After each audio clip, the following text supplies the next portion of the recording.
And capturing it all, like those photos of the sunset alignment, it's harder than you'd think. Oh, yeah. Even then, it's for a really short window.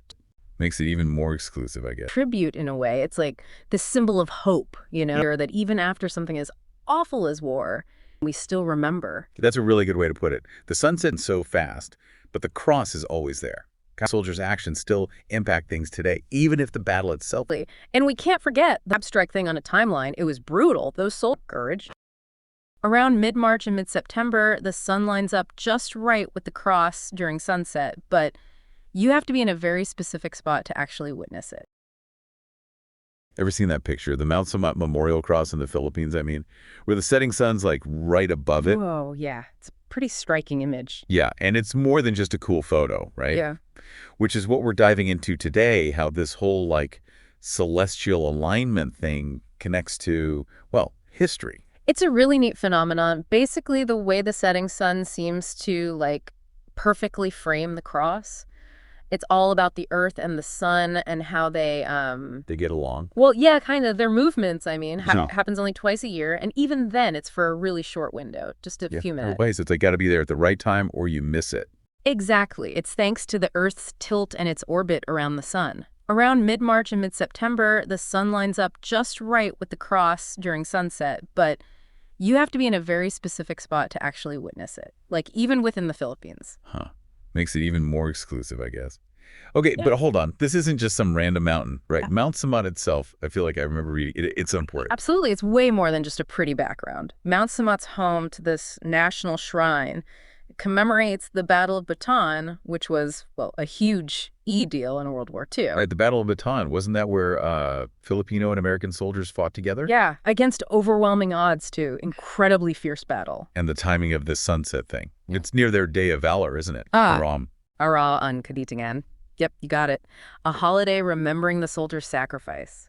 So when you put it all together, the visual of that cross against the sunset happening right when they honor those memories, it's really something. Man, just saying it out loud gives me chills. It really makes you think about the deeper layers, right? Nature's almost like paying tribute in a way. It's like this symbol of hope, this reminder that even after something as awful as war, there's still beauty and we still remember. That's a really good way to put it. The sunset's there and gone so fast, but the cross is always there. Kind of like how those soldiers' actions still impact things today, even if the battle itself was quick. Yeah, exactly. And we can't forget the Battle of Bataan. It wasn't just some abstract thing on a timeline. It was brutal. Those soldiers, both Filipino and American, what they went through, talk about courage. Yeah. Their stories are basically part of that place now, aren't they? Absolutely. And capturing it all, those photos people try to get of the sunset alignment, it's harder than you'd think. Oh, yeah. Our deep dive mentioned that specifically. It's not like you just, hold up your phone and get an award-winning shot. Not even close. Okay, so picture this. The cross itself, it's 50 kilometers from where you gotta be around Manila Bay to see it. 50. Seriously? That's trying to photograph a tree on the other side of a river or something. Even further, you'd need some serious zoom telephoto lenses for sure. Some people even bring telescopes. And even then... Weather's got to cooperate, right? Huge factor. Cloudy day. Forget it. Hazy.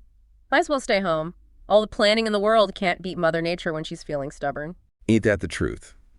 Though speaking of which, I read that during the COVID lockdowns, when pollution cleared up a bit, people were saying the alignment was super clear. See? Proof. Clear skies are key. Makes you appreciate it even more when you see those photos, knowing the conditions have to be just right. Totally. It's like all the stars align, literally, for that one shot. And the fact that it's tied to this historical event, too, man, those photographers who get it right, hats off to them. Right. They've got skill. And you know what gets me? Even with all the amazing pics online these days, most people still have no clue this whole thing happened. It's like a hidden gem, even in the internet age. Kind of cool, actually.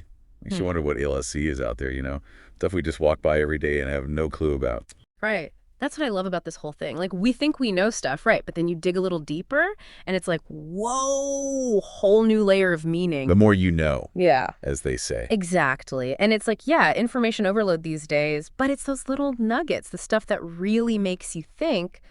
That's what sticks with you. Totally. Okay, cool. The sun aligns with this cross twice a year. But then you learn WHY, it matters. The history, the people, Yeah. even how hard it is to get a picture of it. Suddenly, it's not just trivia anymore. It becomes an experience, Goes beyond just the facts and figures, this sunset alignment. It's about resilience, remembering that human element. Mm-hmm. Pretty powerful stuff. Man, I'm telling you, this whole deep dive has changed how I look at things. Next sunset I see, I'm going to be thinking about this, guaranteed. And you know what? Maybe someone listening will be too. That's the hope, anyway. Getting people to look a little closer at the world, find those hidden stories. We could all use a little more of that, that's for sure. Well said. Keep exploring, folks.